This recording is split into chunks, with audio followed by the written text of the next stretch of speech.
Bismillah. Assalamualaikum warahmatullahi wabarakatuh. Alhamdulillah hamdan katsiran tayyiban mubarakan fi kama yuhibbu rabbuna wa yardah. Asyhadu an la ilaha illallah wahdahu la syarikalah wa asyhadu anna Muhammadan abduhu wa rasuluh.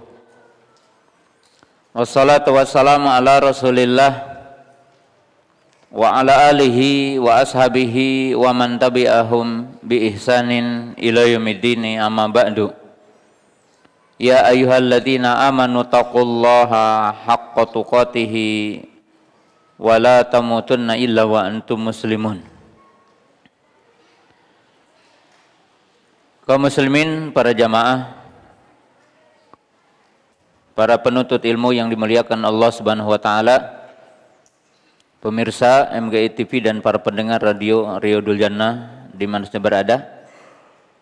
Pertama, marilah kita untuk senantiasa bersyukur kepada Allah Subhanahu wa taala yang senantiasa menganugerahkan kepada kita banyak nikmat, terutama nikmat keimanan, nikmat Islam, nikmat kita berada di atas sunnah Rasulullah sallallahu alaihi wasallam, dan nikmat sehat, sehingga pada kesempatan pagi yang berbahagia ini kita masih dapat berkumpul di majelis yang mulia ini. Demikian juga rasa syukur terima kasih saya sampaikan kepada pengurus DKM Masjid Al-Aziz yang telah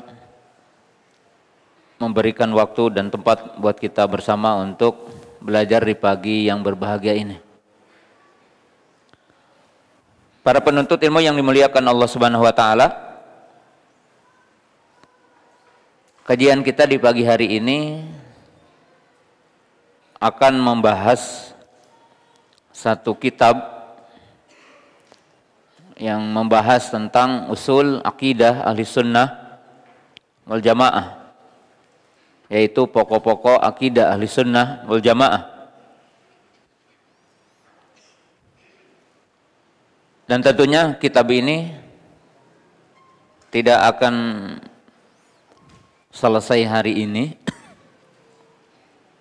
tetapi ini adalah pelajaran pertama yang mudah-mudahan kita akan rutin untuk membahas kitab ini. Kitab yang kita akan bahas adalah Syarhus Sunnah. Mungkin pemirsa atau para penuntut ilmu yang udah sering ikut kajian,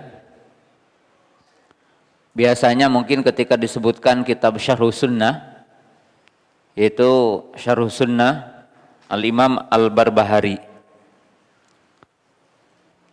Tapi yang kita akan kaji bukan Syarhus Sunnah Al-Imam Al-Barbahari, tapi kitab yang kita akan pelajari adalah Syarhus Sunnah Al-Imam Al-Muzani Asy-Syafi'i rahimahullahu ta'ala. Jadi kitab yang kita akan pelajari namanya adalah Syarhus Sunnah. Pengarangnya dikenal dengan Al-Imam Al-Muzani. Syarhus Sunnah Al-Imam Al-Muzani rahimahullahu ta'ala. Itu nama kitabnya. Nama kitabnya adalah Syarhus Sunnah. Sebelum kita membahas tentang isi dari kitab ini, kita akan mengenal dulu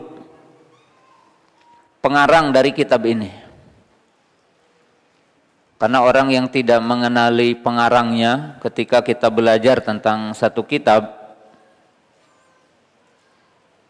maka tidak mungkin kita akan ingin mempelajarinya secara dalam, kemudian ada satu kepercayaan yang sangat tinggi ya.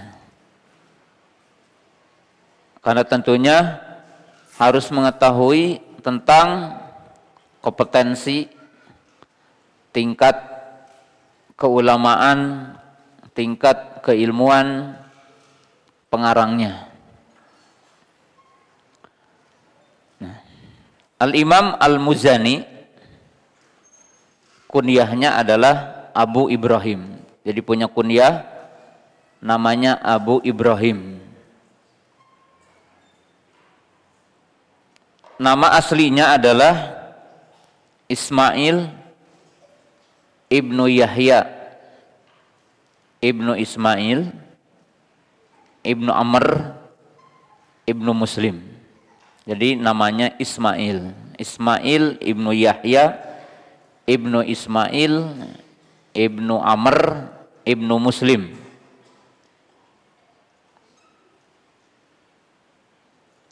Al-Muzani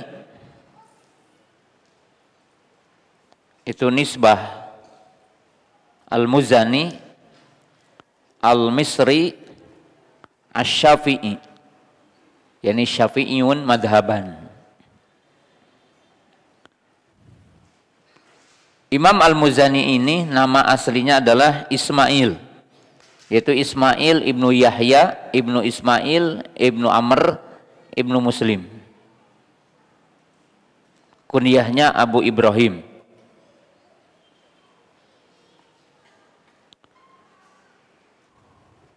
Negaranya adalah Misr, Al-Misri. Nisbatnya Al-Muzani, yaitu satu nisbat kepada yang paling tingginya adalah Mazinah binti Qalb, yaitu satu ma'ruf ummu qabilah masyhurah. Kemudian Asy-Syafi'i, di mana beliau ini salah satu ulama di antara ulama Syafi'iyah. Jadi ulama di antara ulama Syafi'iyah. Wa huwa aidan min akbari talamidi al-Imam Syafi'i. Jadi beliau itu termasuk ulama besar dari kalangan ulama Syafi'iyah. Dan beliau ini termasuk murid yang dekat dengan Imam Syafi'i. Jadi termasuk murid besarnya Imam Syafi'i.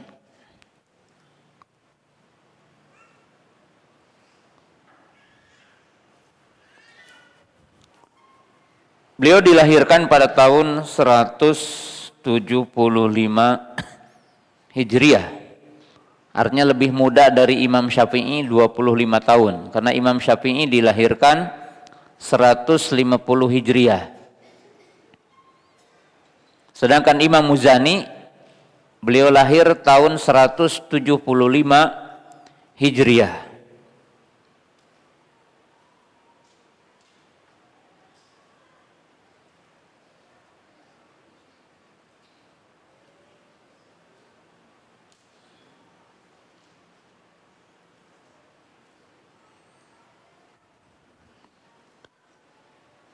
Dan beliau wafat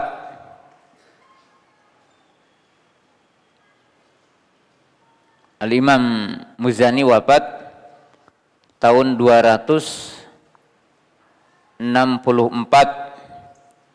Hijriah. Jadi wafat tahun 264 Hijriah. Jadi umurnya termasuk panjang Imam Muzani.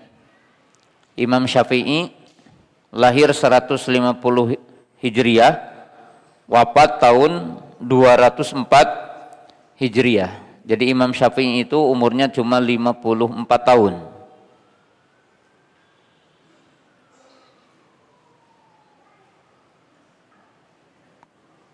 Sedangkan Imam Muzani di atas 90 tahun. Jadi termasuk ulama yang panjang umurnya. Imam Al-Muzani rahimahullahu taala.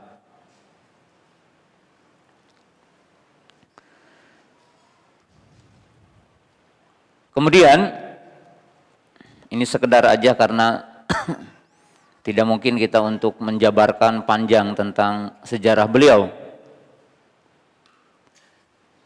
Tapi yang jelas beliau a'immatu min a'immati ahli sunnah wal jamaah. Beliau adalah merupakan ulama di antara ulama ahli sunnah wal jamaah. Wa annahu qad salaka aqidata as-salafi salih. Dan beliau itu adalah ulama yang telah berjalan di atas akidah salafus salih ridwanullahi taala alaihim. Dan beliau sangat kuat dalam fikih, wara', zuhud, abid, artinya kuat dalam ibadah. Kemudian beliau juga orangnya wara'. Salah satu di antara sekian kelebihan Imam Muzani rahimahullahu taala, beliau memiliki profesi khusus, yaitu memandikan jenazah.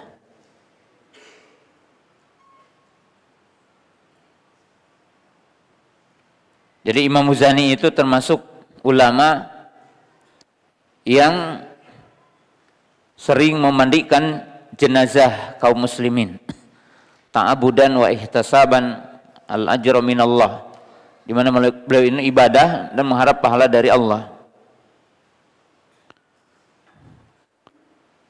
Salah satu bentuk kedekatan Imam Muzani kepada Imam Syafi'i, jadi Imam Muzani ini dekat dengan gurunya Imam Syafi'i. Fa innahu yatawalla fi ghusli mayyiti al-Imam Syafi'i rahimahullahu taala. Salah satu bentuk kedekatan Imam Muzani dengan Imam Syafi'i, beliau adalah orang yang memandikan jenazah Imam Syafi'i. Artinya ketika Imam Syafi'i wafat, meninggal dunia, maka yang memandikan Imam Syafi'i adalah Imam Al-Muzani rahimahullah, yaitu Ismail ibnu Yahya ibnu Ismail ibnu Amr ibnu Muslim Abu Ibrahim Al-Muzani Al-Mishri Asy-Syafi'i rahimahullahu ta'ala.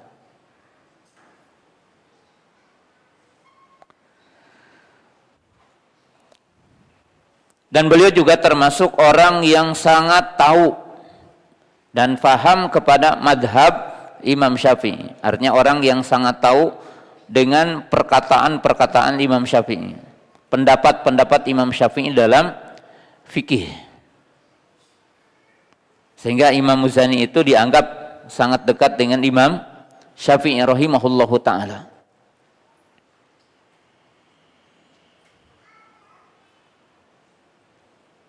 Itu secara ringkas ya. Yang kedua, dalam mukadimah ini, sababu ta'lif hadhihi risalah. Latar belakang Imam Muzani mengarang kitab yang kita kenal sekarang adalah Syarhus Sunnah. Ini juga sangat penting untuk menjadi motivasi bagi kita penuntut ilmu mempelajari kitab-kitab para ulama. Jadi pada poin yang kedua ini tentang apa yang melatar belakangi dan menjadi pendorong utama Imam Muzani mengarang kitab Syarhus Sunnah. Karena para ulama mengarang buku-buku atau mengarang tulisan-tulisan itu berbagai latar belakang. Umpamanya kita akan pahami ada 3 bentuk para ulama menyusun kitab. Jadi para ulama menyusun kitab. Model yang pertama, ulama menyusun kitab karena mereka menganggap penting untuk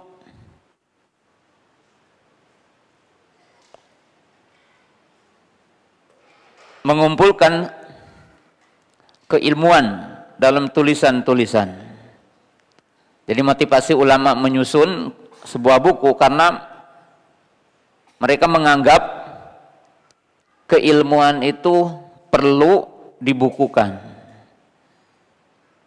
Makanya para ulama menyusun kitab tafsir, kitab hadis, kitab fikih, kitab lugah, kitab sejarah. Karena dianggap semua disiplin ilmu itu butuh untuk dibukukan. Dan latar belakang mereka nasrul ilmi, yang menjadi motivasi utamanya menyebarkan ilmu. Sehingga ilmu itu punya fan-fannya. Ya, seperti mungkin ilmu dunia juga ada fisika, matematika, biologi gitu. Para ahli menyusun. Yang kedua, ada motivasi khusus, yaitu apa? Daf'u syubuhat. Yani bayanul haq wa daf'u syubuhat. Di mana para ulama menyusun kitab, salah satu yang menjadi motivasi itu untuk membantah penyimpangan, menjelaskan kebenaran. Jadi ketika muncul penyimpangan, ya, adanya Khawarij, adanya Murji'ah, adanya Qadariyah, adanya Syiah, maka para ulama menyusun buku-buku yang khusus membantah satuan penyimpangan-penyimpangan itu. Jadi satuan-satuan penyimpangan. Ya, seperti para ulama terdahulu melakukan tulisan-tulisan rad ala fulan, rad ala hada. Jadi bantahan untuk ini, bantahan untuk itu. Yang ketiga, para ulama menyusun sebuah buku karena ada permintaan. Ya, kalau kita itu apa namanya? Meminta itu, ya, ada pesan sponsor atau apa namanya? Request ya. Kalau makan request. Karena memang ada masalah khusus itu ya. Seperti Imam Ibn Taimiyah menyusun buku namanya Tadmuriyah. Itu permintaan dari ahlu Tadmur. Karena ada masalah penyimpangan di sekitar itu. Akidah Wasitiyah. Permintaan dari ahlul wasit. Jadi satu kota, daerah terjadi penyimpangan. Maka meminta kepada Imam Ibn Taimiyah untuk menjelaskan global akidah ahli sunnah. Dikaranglah akidah wasitiyah. Dan demikian para ulama menyusun seperti itu. Nah sekarang Imam Al-Muzani menyusun kitab Syarhus Sunnah, itu masuk pada poin ketiga. Yaitu memenuhi permintaan. Lalu seperti apa terjadinya dikarangnya buku ini? Agar kita punya pelajaran dari sejarahnya. Disebutkan dalam riwayat yang sahih bahwa satu ketika para ulama dulu suka ada majelis mudzakarah. Jadi ada majelis mudzakarah, majlisul bahas. Jadi antara ulama itu biasa duduk bersama, yaitu mudzakarah, mujalasah ilmu. Artinya membahas ilmu. Adu argumentasi, dialog, membahas masalah. Dan itu terjadi di kota kalau sekarang namanya Tripoli. Di mana Tripoli? Di mana? Libya. Sekarang Libya. Pokoknya daerah Utara Maghrib. Namanya Turablus kalau bahasa Arabnya. berkumpul ulama lalu menyebutkan sejumlah tokoh di masa itu. Jadi menyebutkan tokoh-tokoh ahlu sunnah. Disebutlah Imam Malik. Imam Malik adalah imam Darul Hijrah, salah satu imam yang 4 yang ada di kota Madinah. Kemudian Imam Syafi'i. Imam Syafi'i itu dari Mekah berguru ke Madinah, kemudian ke Baghdad dan berakhir di Mesir. Kemudian Imam Abu Hanifah, Nu'man ibnu Thabit radhiyallahu rahimahullahu taala. Kemudian Sufyan Ats-Tsauri, Daud Al-Asfahani, wa Ishaq ibnu Rahawai, temannya Imam Ahmad, Ahmad ibnu Hambal. Jadi sebut ulama. Imam Malik, Imam Syafi'i, Sufyan Ats-Tsauri, Daud Al-Asfahani, Ishaq ibnu Rahawai, dan Imam Ahmad. Kemudian disebutlah Imam Muzani. Ketika salah seorang dari majelis menyebutkan Imam Muzani, kalau bahasa kita, bahasa Indonesia, tiba-tiba ada yang nyelah, artinya memotong kalimat. Kata salah seorang dari majelis mengatakan, nanti dulu, jangan memasukkan Imam Muzani dari ulama Ahlus Sunnah. Jadi tertuduh Imam Muzani. Dianggap bahwa Imam Muzani oleh salah seorang dari majelis itu, beliau bukan Ahlus Sunnah. Lalu para ulama berkata, 5. Kenapa Imam Muzani tidak direkomendasikan sebagai ulama Ahlus Sunnah? Faqala qail, fa inni sami'tuhu yatakallamu fil qadari wa yujadilu bil qiyasi wa nadri wa yatakallamu fil qur'ani wa yaqifu indah. Lalu orang-orang berkata, karena Imam Muzani tertuduh sekian masalah. 1, tertuduh qadariyah katanya. Jadi dianggap madhab qadariyah. Yang kedua, membantah dalil-dalil Quran dengan kias dan akal. Jadi dituduh ahlul kalam karena mentakwil ayat-ayat Quran dengan kias dan akal. Ya, seperti kalau istiwa artinya ulu, nanti begini-begini secara akal, sehingga ditakwil lah istiwa menjadi istaula.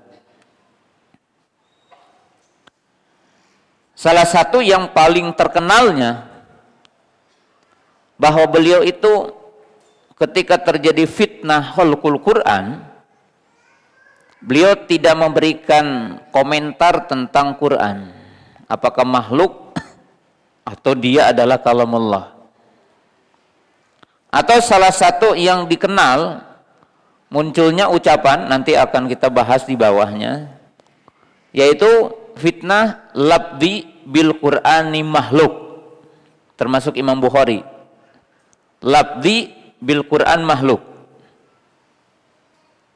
Jadi orang yang mengatakan labdi bil Quran makhluk itu dikatakan ahlu bid'ah di masa itu.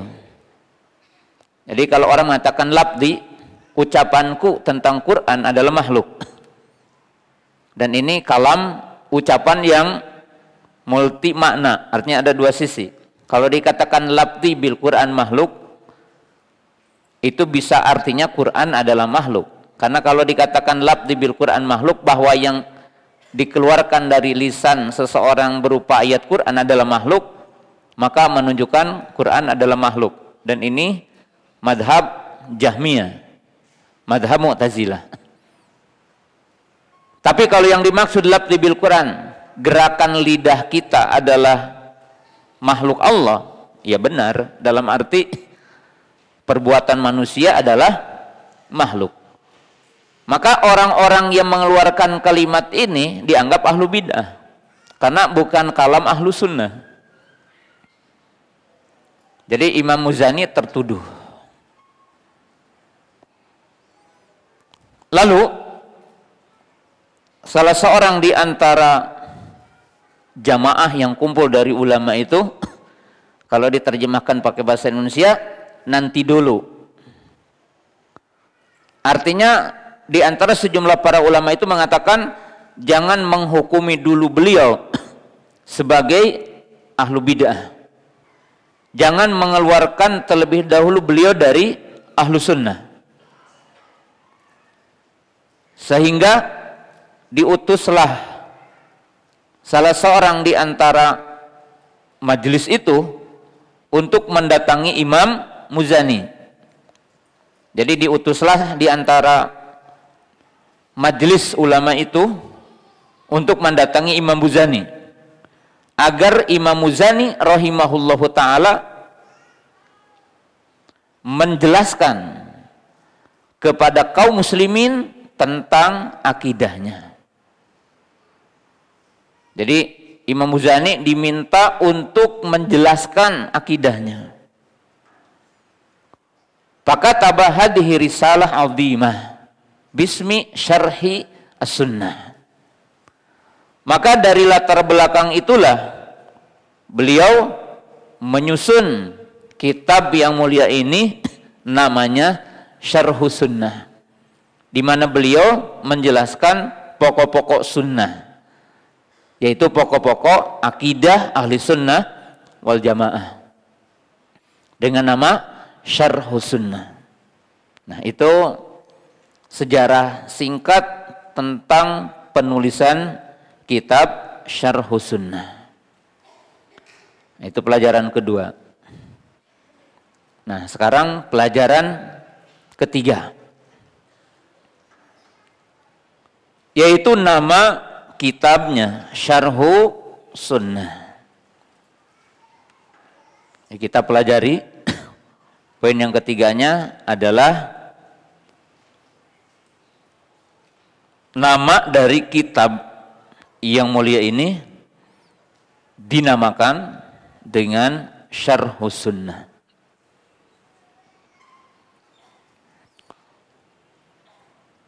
Unwan hadhihi risalah tatakawwanu min kalimatain syarhun wa sunnah. Jadi kitab ini disusun dengan dua kalimat, syarhun sunnah. Jadi ada kalimat syarah sunnah.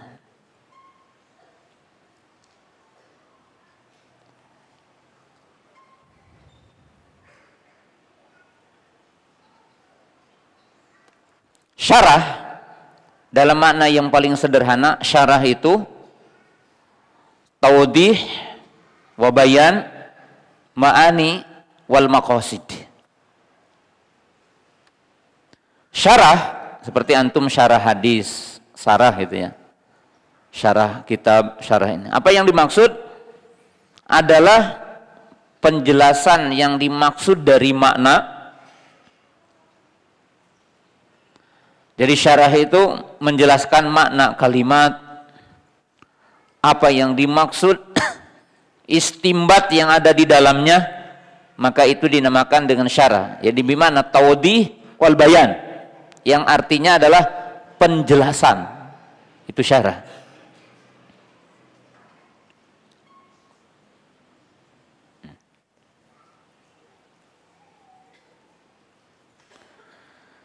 Kemudian yang kedua, sunnah. Sekarang sunnah. Walau mungkin udah sering sebagiannya. Sunnah secara makna lugawi adalah at-tariqah al-maslukah. Sunnah artinya adalah jalan yang ditempuh. Bil lughah.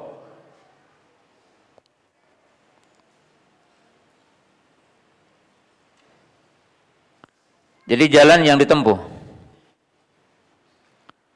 Sedangkan yang kedua, sunnah secara istilahi.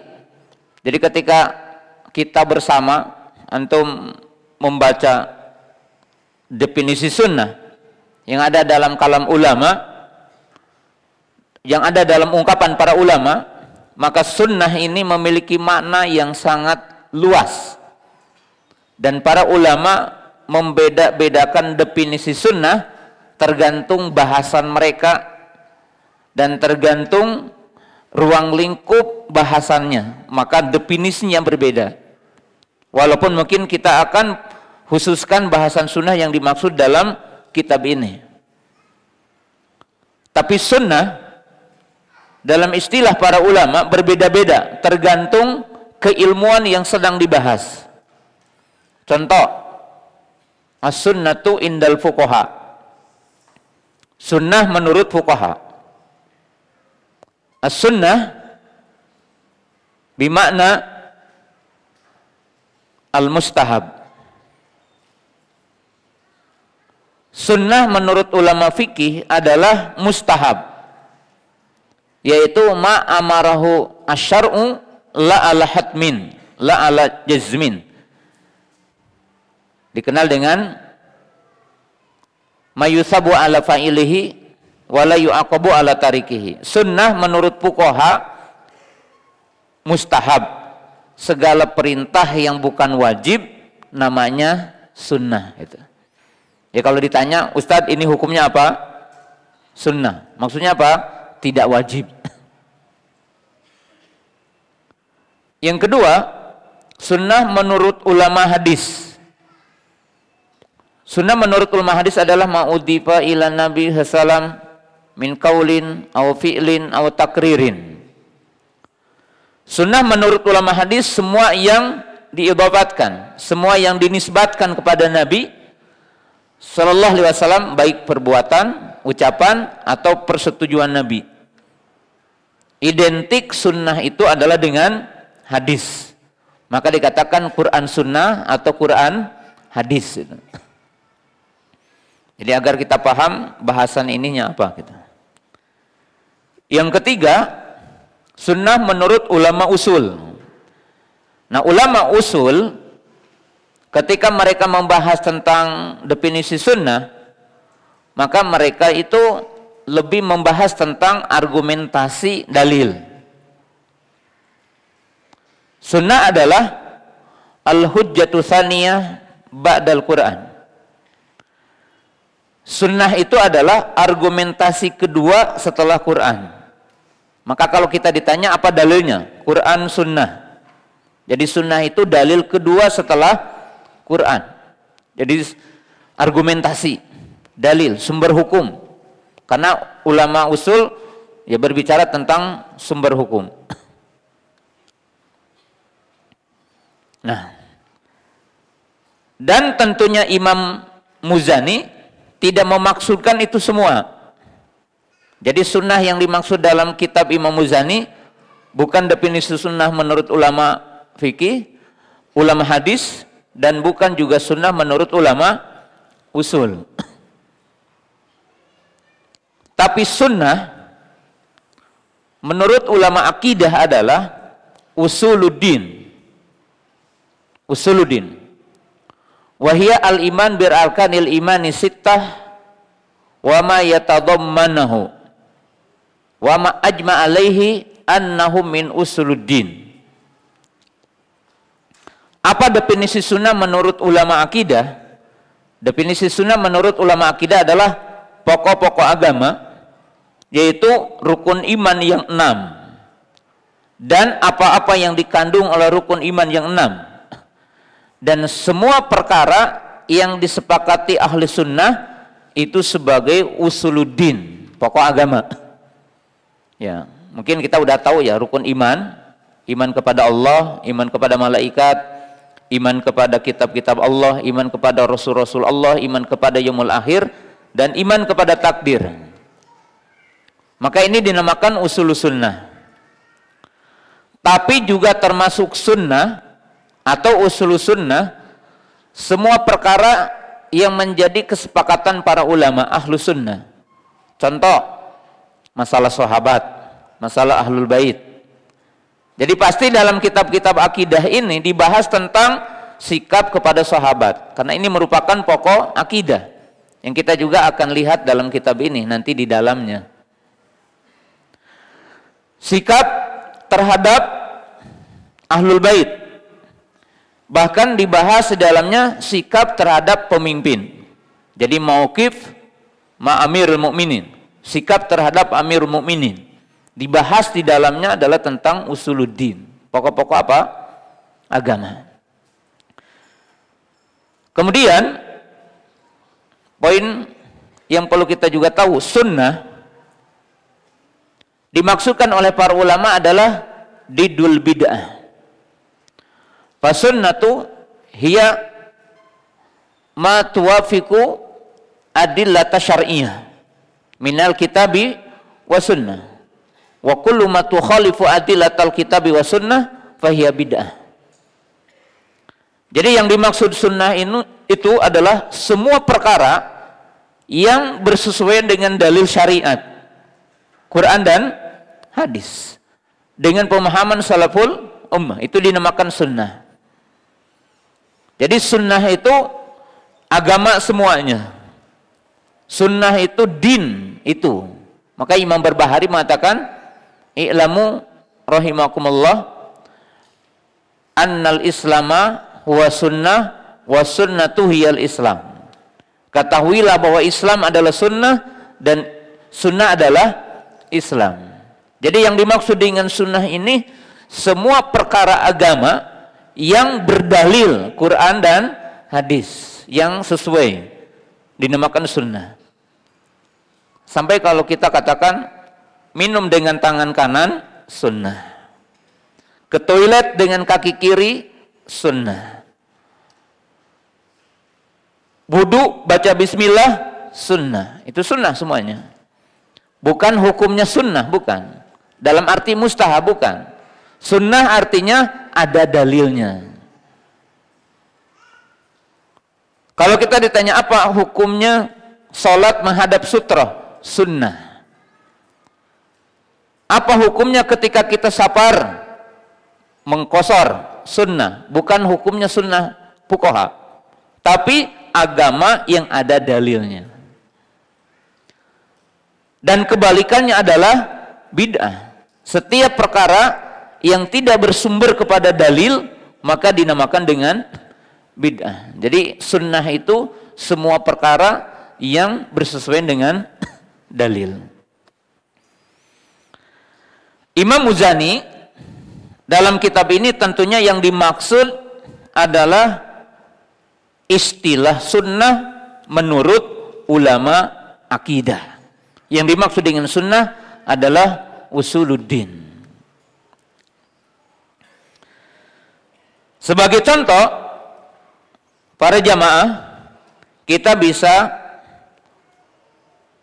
melihat dalam kitab para ulama bahwa sunnah adalah pokok agama. Dan kita akan mengetahui di situ sunni adalah orang yang lurus akidahnya. Jadi ketika orang dinamakan diberikan laqab julukan sunni adalah semua orang yang akidahnya lurus.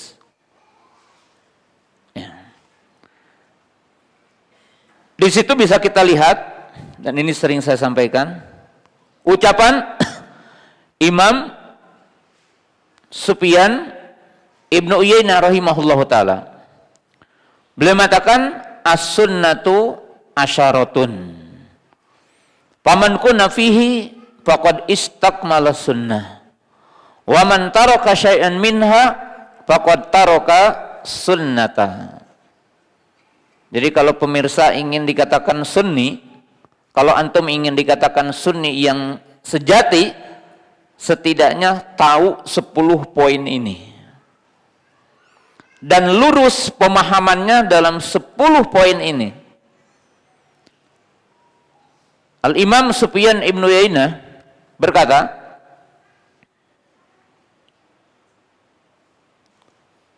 as-sunnatu asyaratun. Sunnah itu 10 katanya. Faman kunna fihi faqad istakmala sunnata.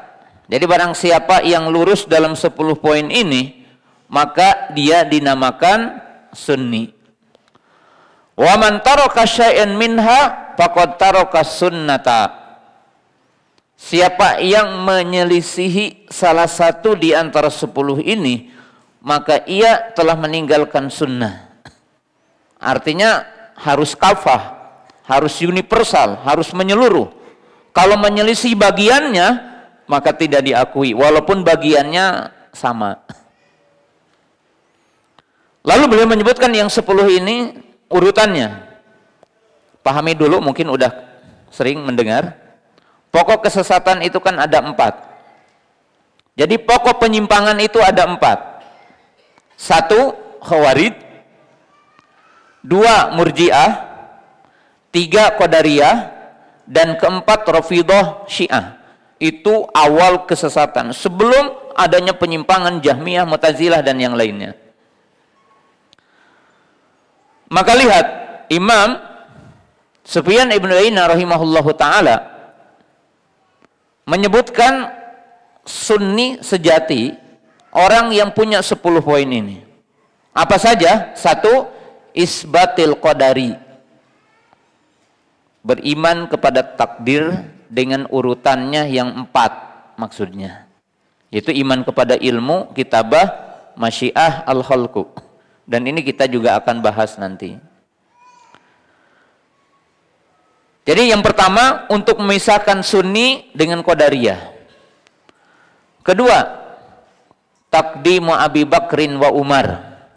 Mendahulukan kedudukan Abu Bakar dan Umar.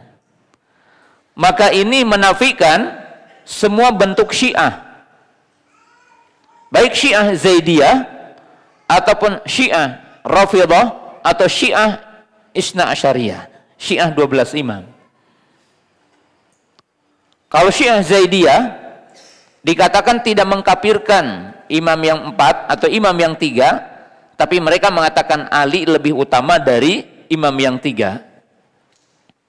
Maka tidak dianggap sunni yang mengatakan Ali lebih afdal dari Abu Bakar. Apalagi yang mengkafirkan Abu Bakar dan Umar. Kemudian beliau mengatakan Al-Qur'anu kalamullah. Quran kalam Allah. Kenapa? Karena muncul firqah Jahmiyah, pengikut Jaham Ibnu Safwan, pengikut Ja'ad Ibnu Dirham, yang mengatakan Quran makhluk. Pengikut Wasil Ibnu Atha dari kalangan Mu'tazilah, Bisir Al-Mirisi dari kalangan Mu'tazilah, seterusnya. Kemudian berikutnya mengatakan al-imanu qaulun wa amalun yazidu bi ta'ah wa yanqusu bil maksiyah. Iman ucapan, perbuatan, bertambah dan berkurang. Karena di situ ada 2 sekte menyimpang, Khawarij dan Murji'ah, ahli sunnah pertengahan. Kemudian al-imanu bi adzabil qabri, iman kepada adanya azab kubur. Jadi yang tidak beriman kepada azab kubur itu bukan ahlu sunnah, tapi ahlu bidah dari kalangan Jahmiyah Mu'tazilah. Kemudian al-imanu bil ba'si, iman kepada hari kebangkitan. Kemudian apa? Isbatul haudi wasyafa'ah wal mizan wasirat. Jadi beriman adanya haud, telaga yang ada di Arasatil Qiyamah, adanya syafaat bagi pelaku dosa besar, adanya timbangan, adanya jembatan di atas neraka. Maka itu merupakan usul akidah Ahlussunnah wal Jamaah. Kemudian diakhiri wala taqta'u bi syahadah ala kulli muslimin. Artinya di sini bahwa kata Imam Sufyan ibn Uyainah, ciri ahli sunnah itu tidak mengkafirkan orang karena semata-mata melakukan maksiat. Ya. Jadi kita akan melihat nanti isinya dengan bagian-bagian yang disebutkan oleh ulama ahlu sunnah tentang usul sunnah. Nah. Ini contoh. Sunnah itu akidah ya. Contoh yang kedua. Ya, supaya kita belajar dan lebih mendalam itu ya. Ulama yang lain namanya adalah Sahal ibnu Abdillah. Ini juga ulama di antara ulama sunnah. Beliau ditanya, kapan seseorang itu dinyatakan sebagai ahlu sunnah? Qala qail, ya Aba Abdillah, ya Sahal ibnu Abdillah. Mata yu'lamur rajul annahu ala sunnati wal jamaah. Ada penanya, kapan seseorang itu dikatakan ahlu sunnah wal jamaah? Qala idza urifa min nafsihi asyru khisalin. Jadi 10 juga. Kalau diketahui dari orang itu 10 poin. Hanya berbeda poin-poinnya yang disebutkan oleh Imam Sufyan Ibnu Uyainah. Apa kata beliau? Yang pertama, la yatrukul jamaah. Dia tidak meninggalkan jamaah. Ya, karena orang-orang Khawarij keluar dari jamaah. Wala yasubu ashaban Nabi sallallahu alaihi wasallam. Kedua, tidak mencela sahabat Nabi. Wala yakhruju an hadhil ummati bisayf. Dan tidak melakukan kudeta. Artinya tidak memerangi orang dengan pedang. Artinya sesama muslim maksudnya. Wala yukadzibu bil qadar. Dan tidak mendustakan takdir. Wala yasyuku fil iman. Dan tidak ragu dalam iman. Wala yumari fid din. Dan tidak berdebat tentang agama. Artinya tidak mendebat dalil-dalil syar'i. Wala yatruku sholata ala man yamutu min ahlil kiblati bidanbi. Dan tidak meninggalkan sholat kepada jenazah dari orang mukmin yang mati dalam keadaan maksiat. Intinya tidak mengkafirkan pelaku dosa besar. Itu di antara ciri-ciri ahlu sunnah wal jamaah. Jadi disebutkan 10. Nah, jadi kaum muslimin, pemirsa yang dimuliakan Allah Subhanahu wa taala, dari semua yang disebutkan oleh dua ulama tadi, yaitu Imam Sufyan Ibnu Uyainah, kemudian Imam Sahal bin Abdillah, maka kita pahami bahwa definisi sunnah menurut ulama akidah adalah pokok-pokok akidah. Dan yang dimaksud dengan sunni, semua orang yang akidahnya lurus sesuai dengan akidah salaf, akidah ahli sunnah wal jamaah. Ya. Dan di sini memberikan satu motivasi bagi kita bersama, kaum muslimin pemirsa yang dirahmati Allah Subhanahu wa taala. Bagi setiap orang yang mengklaim sunni salafi, maka kita diwajibkan untuk mendalami akidah ahli sunnah wal jamaah. Jadi jangan hanya apa? Pengakuan.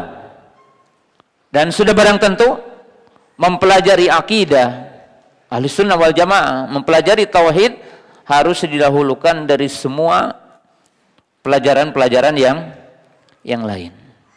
Nah, sekarang kita akan masuk ke kitab yang dikarang oleh Imam Al-Muzani ini.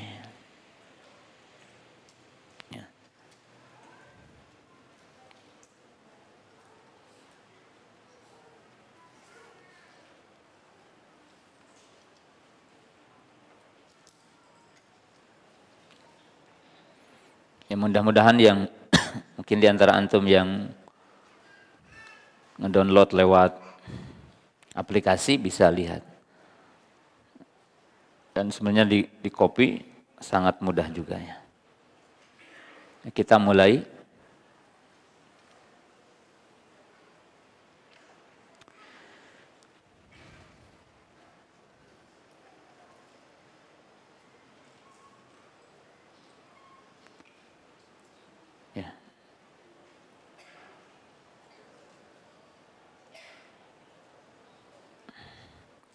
Bismillah. Ini ucapan saya ya. Bismillah. Qala al-mu'allifu rahimahullahu ta'ala wa huwa al-imam Abu Ibrahim Ismail ibnu Yahya, ibnu Ismail, ibnu Amr, ibnu Muslim, Al-Muzani, Al-Misri, Asy-Syafi'i. Bismillahirrahmanirrahim.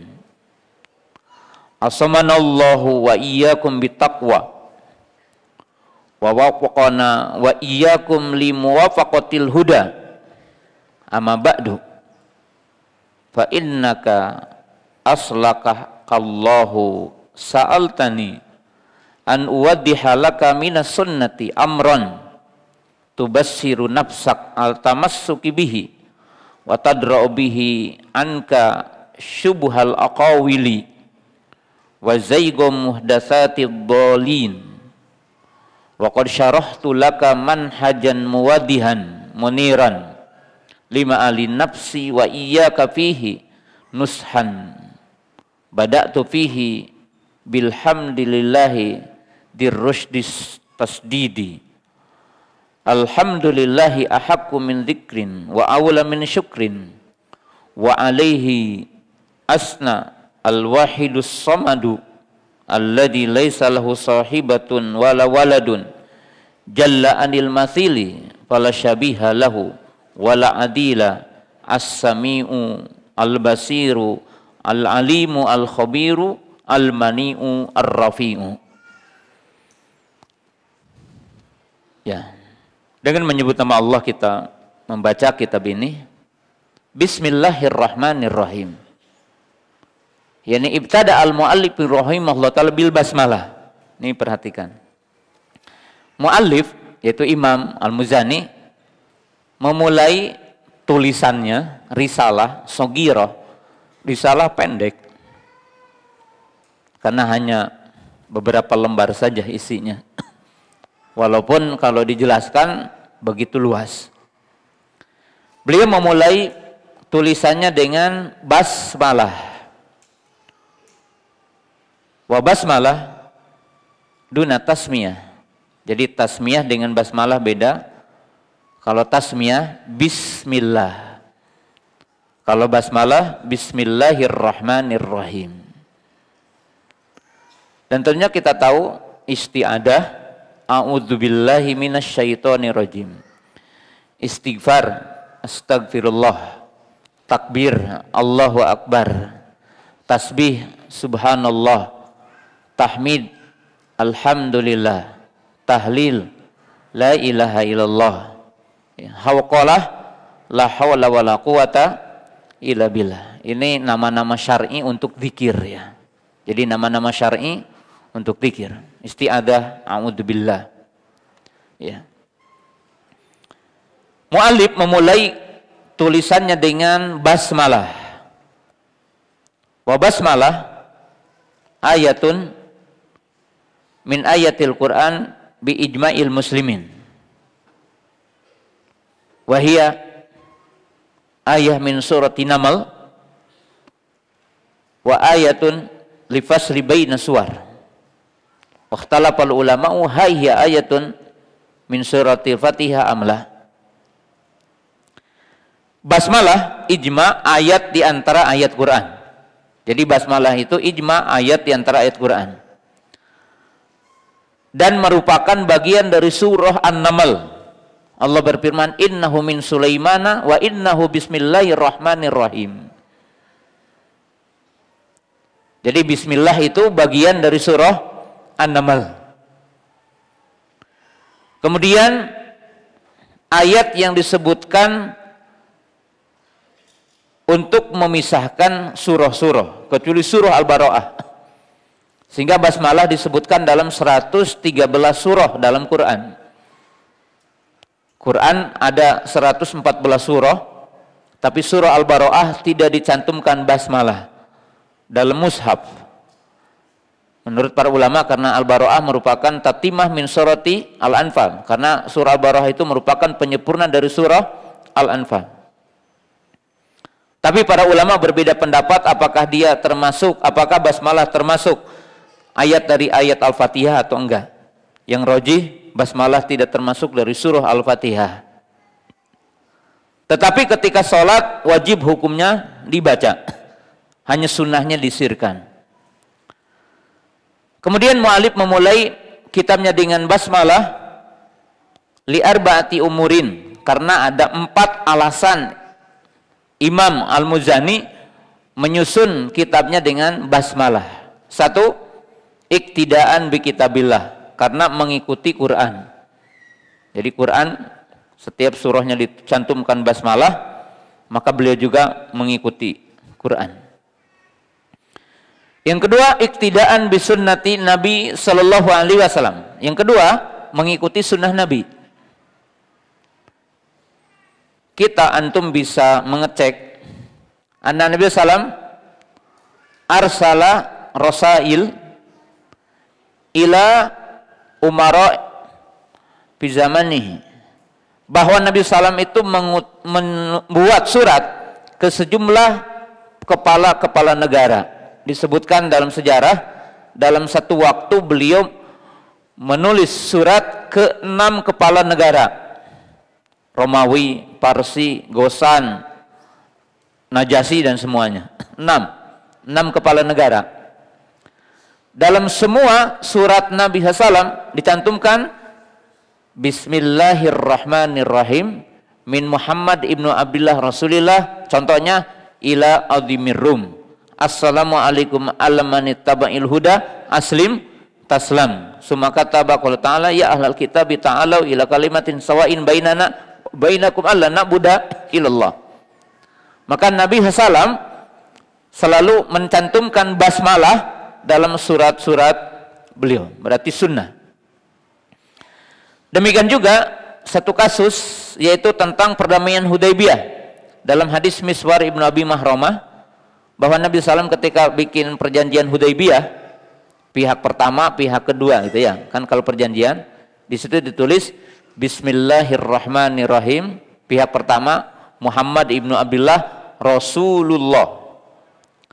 Hanya orang-orang kufar Quraisy pada waktu itu memprotes isi perjanjian. Di antara yang diprotesnya 2. 1, pencantuman nama Rahman, jadi dihapus, karena orang-orang kufar Quraisy itu tidak mengimani nama Rahman. Wahum yakfuruna birrahman, mereka kufur dengan nama Rahman. Yang kedua, minta dihapus kata-kata Rasulnya, jadi Muhammad bin Abdullah tanpa disebutkan Rasulullah.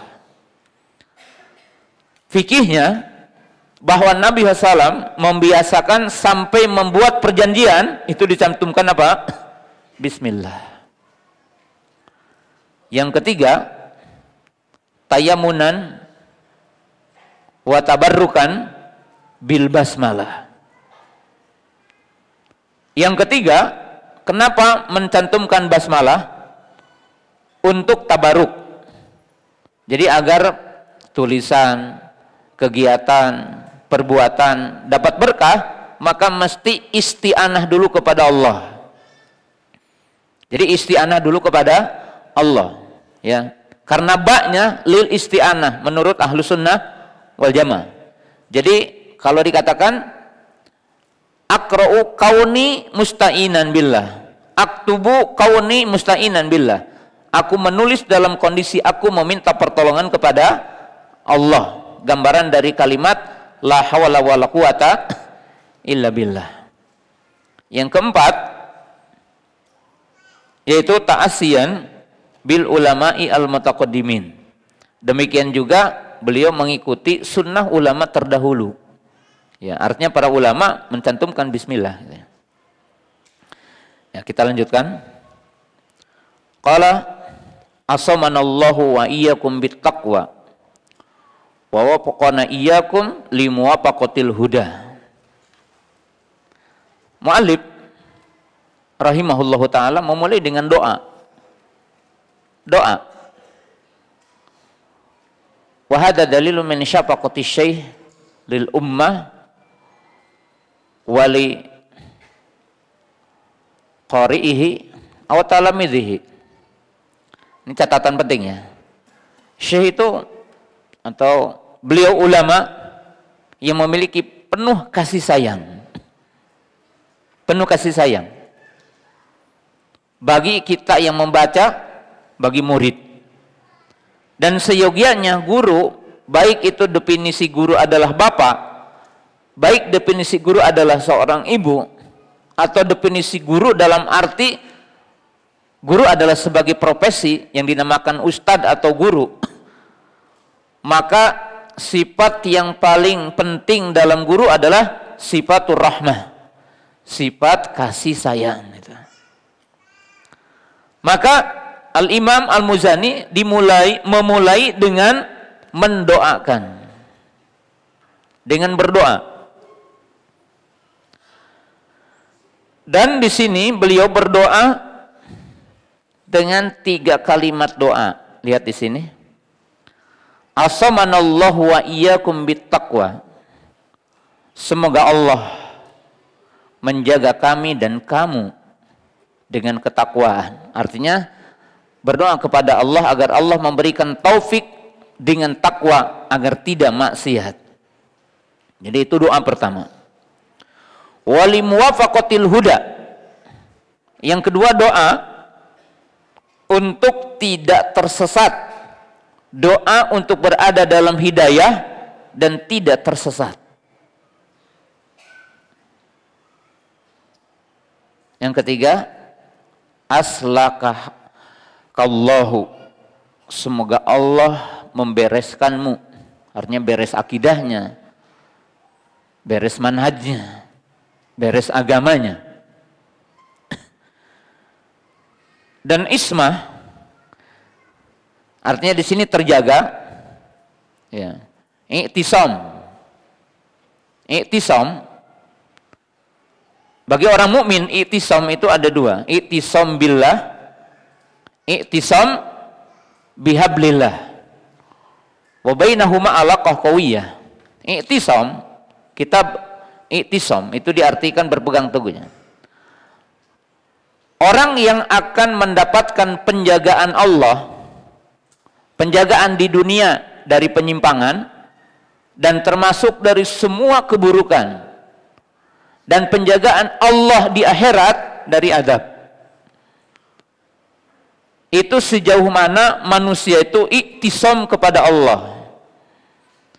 Bagaimana kita iktisam kepada Allah? Ada 2. Iktisam billah, ay bimakna iltija wal isti'anah ilallah wa tawakkulu alallah.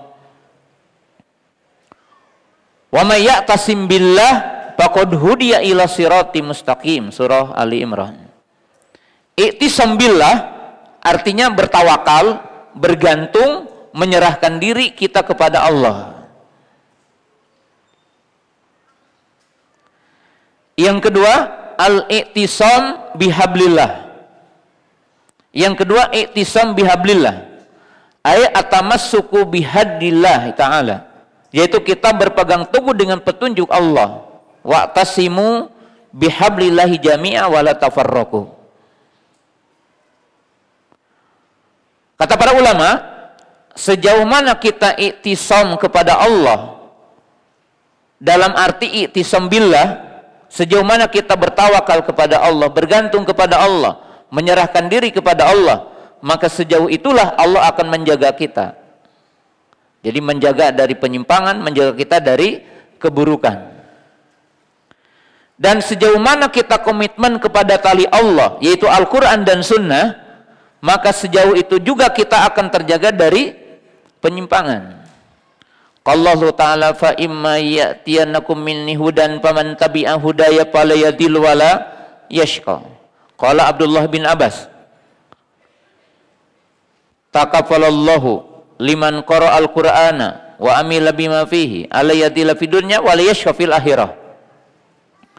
Ketika Abdullah bin Abbas menafsirkan surah Thaha, itu ayat yang bunyinya fa imma ya'tiyanakum minni hudan faman tabi'a hudaya fala yadhil wa yashqa, maka Abdullah bin Abbas mengatakan Allah menjamin kepada setiap orang yang membaca Al-Quran, mentadaburi maknanya dan mengamalkan isinya, maka Allah menjamin 2 perkara, tidak sesat di dunia dan tidak akan diadab nanti yaumal qiyamah.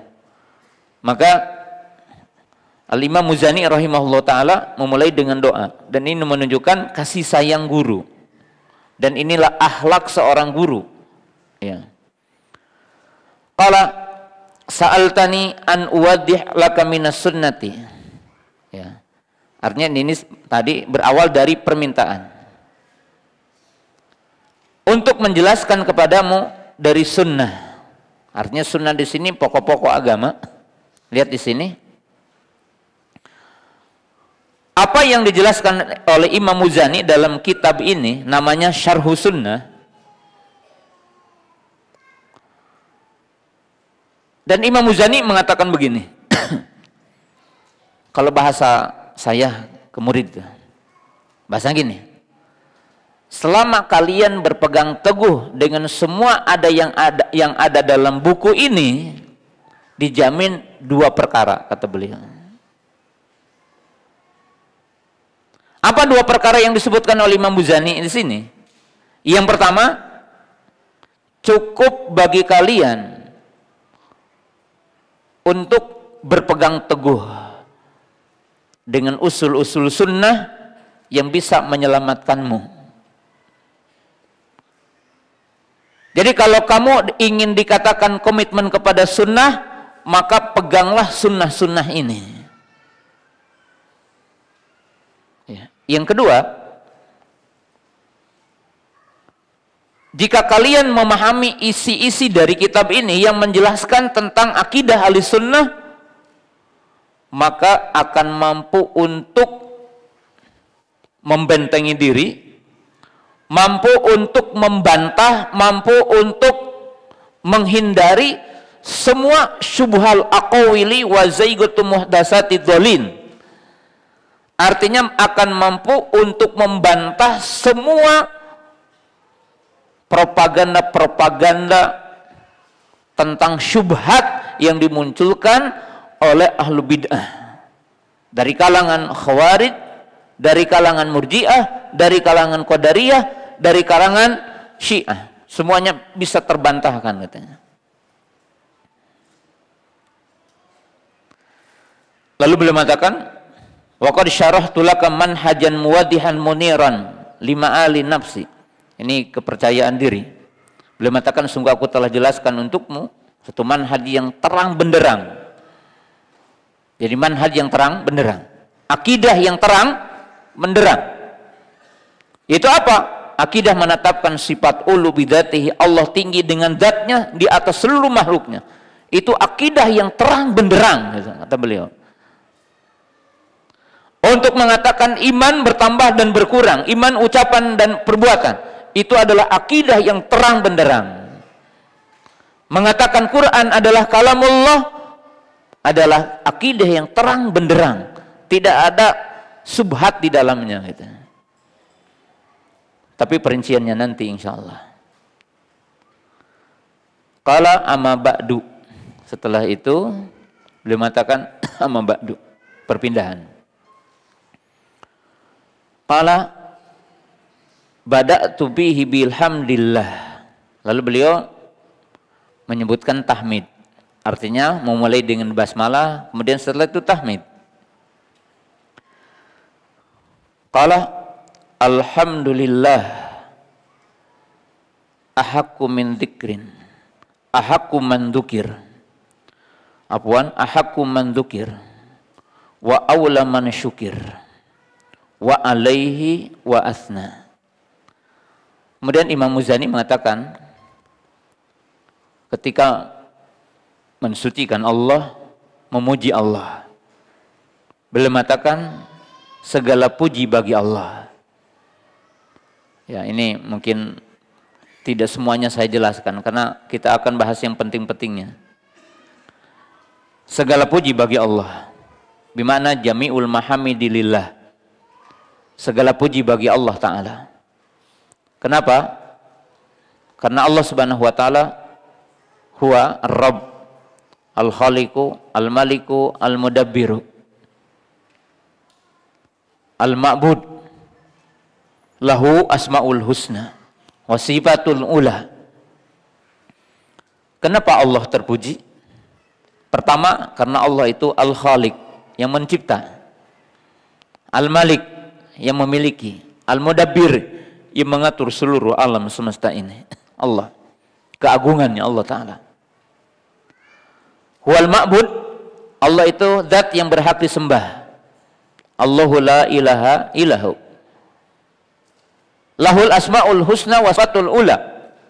Allah itu zat yang memiliki nama-nama yang agung dan memiliki sifat-sifat yang sempurna.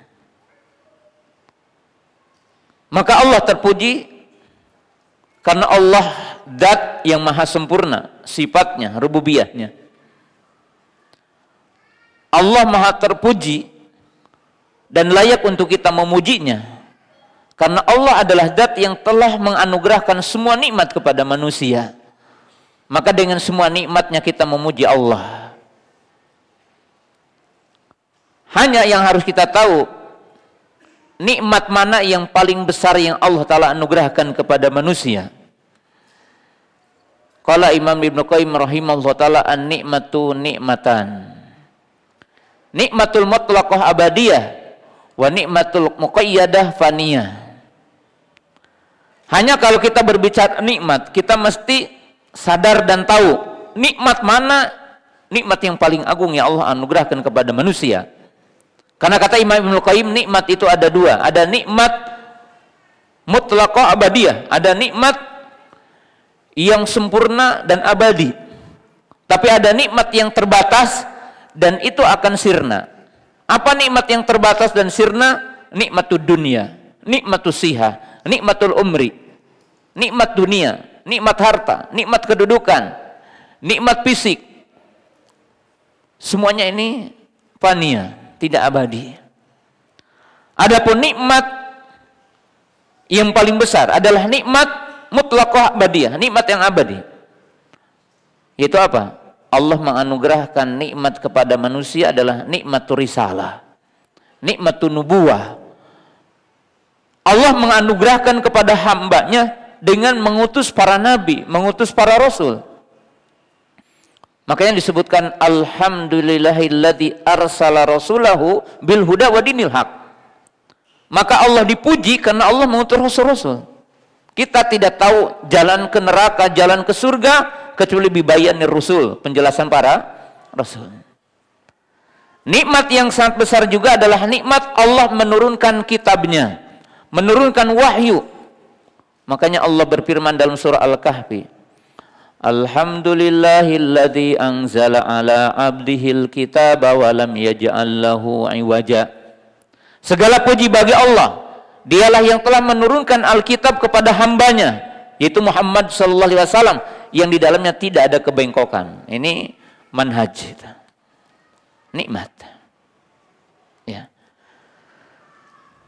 Qala, segala puji bagi Allah. Ahaku man dzukir wa aulu man syukir. Maknanya begini, antum pasti mengingat orang yang pernah berbuat baik sama antum. Antum pasti bersyukur kepada orang yang pernah melakukan kebaikan kepada antum. Kita ingat orang tua, kita ingat bapak, kita ingat ibu, kita ingat guru, manusia. Dan kita mengucapkan terima kasih Ustadz, terima kasih Bapak. Tapi Allah lebih berhak untuk kita ingat dan lebih berhak untuk kita bersyukur kepadanya. Kenapa?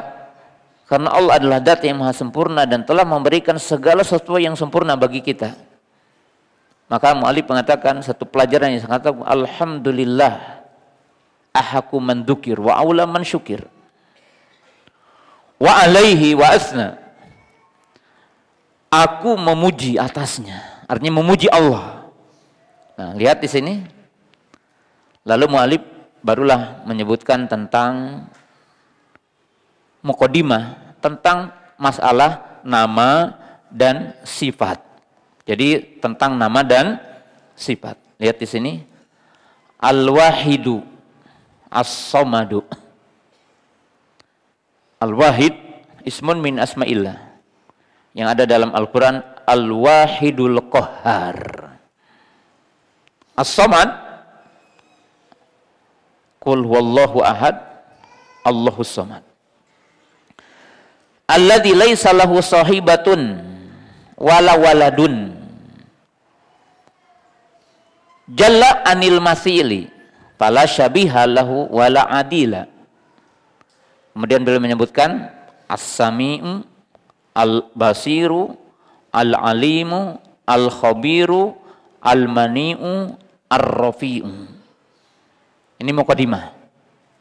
Sebelum kita menjelaskan kalimat per kalimat, ya, kita jeda dulu 5 menit. Ya, jeda dulu 5 menit sebentar. Setelah itu kita lanjutkan. Ya, bismillah. Alhamdulillah wassalatu wassalamu ala Rasulillah wa ala alihi wa ashabihi wa man tabi'ahum bi ihsanin ila yaumil amma ba'du. Nah.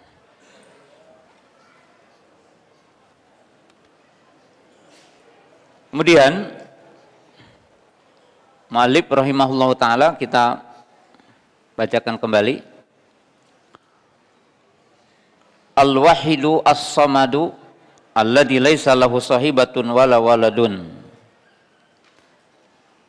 Jalla anil matsili fala syabiha lahu wala adila as-sami'u al-basiru al-alimu al-khabiru al-mani'u ar-rafi'u. Alin ala arsyihi bimajdihi bidatihi wa huwa danin bi ilmihi min khalqihi. Ahata ilmuhu bil umuri wa anfadha fi khalqihi sabiqul maqduri wa huwal jawadul ghafuru ya'lamu kha'inatal a'yuni wa ma tukhfis sudur. Nah, kaum muslimin pemirsa yang dimuliakan Allah Ta'ala, setelah beliau memulai dengan tahmid, pujian kepada Allah, doa untuk pembaca, dan juga menjelaskan sebab-sebab penulisan kitab ini, maka beliau mengawali pembahasannya tentang masalah nama-nama Allah dan sifat-sifat Allah. Jadi memulai bahasanya tentang sifat-sifat Allah dan tentang nama-nama Allah. Dan bahasan yang pertama adalah sifatul ulu, yaitu membahas sifat ulu. Jadi sifat ulu yang kita akan bahas nanti, sifat ulu itu ada 3. Ulu sifat, yakni ulu sya'n, uluwil qahar, uluwidzat. Bahasan yang paling pokok yang beliau bahas di awal kitab ini tentang nama dan sifat Allah.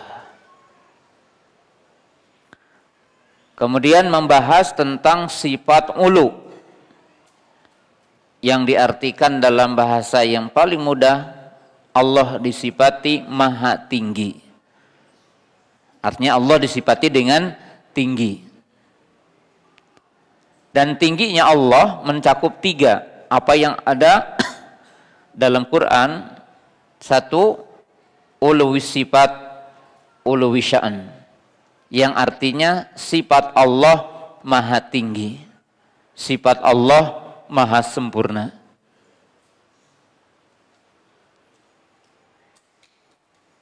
Yaitu seperti sabihisma rabbikal a'la wa huwal aliyyul azim. Yang kedua adalah uluwil qahar, yang berkaitan bahwa Allah maha berkuasa, tidak ada yang mengalahkan kekuasaan Allah.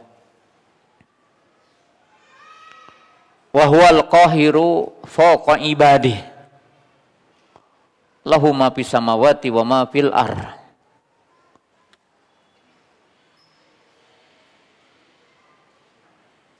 Yang ketiga, dan ini yang terjadi polemik antara ahli sunnah dengan yang lainnya, yaitu uluwidat,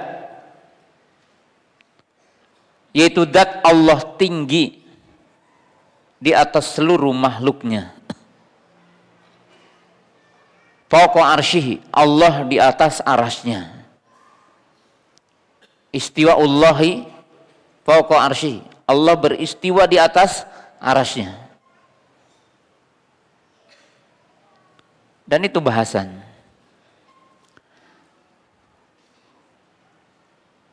Kita akan urai dulu di muqaddimah daurah ini, karena insya Allah akan berseri setelah ini, mungkin bulan depannya gitu. Kita bahas lagi kitab ini gitu. Kita urai dulu supaya kita paham. Ahli sunnah meyakini bahwa tauhid ada 3. Bidalalatil kitabi was sunnati wal ijma'. Ahli sunnah meyakini tauhid itu terbagi 3. Dan itu berdasarkan istiqra' at-tam bidalalatil kitabi was sunnah. Dan pembagian ini berdasarkan penelitian yang seksama mendalam terhadap isi Al-Quran dan Sunnah.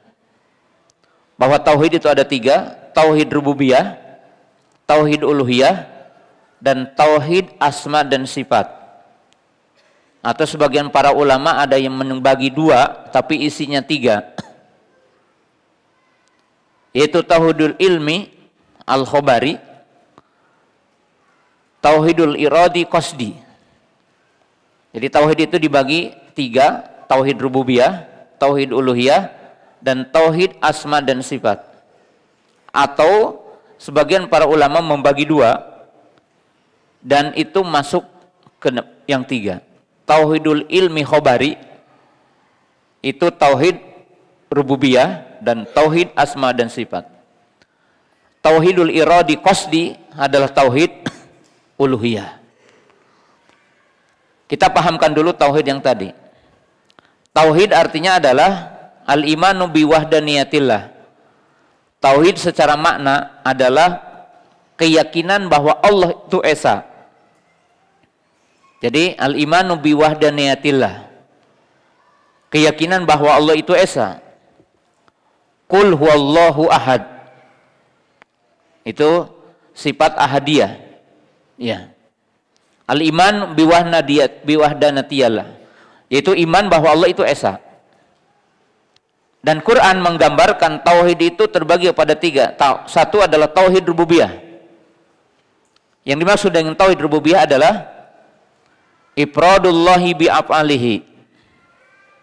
Ifradullahi bi'af'alihi, yaitu mengesakan Allah dengan perbuatannya.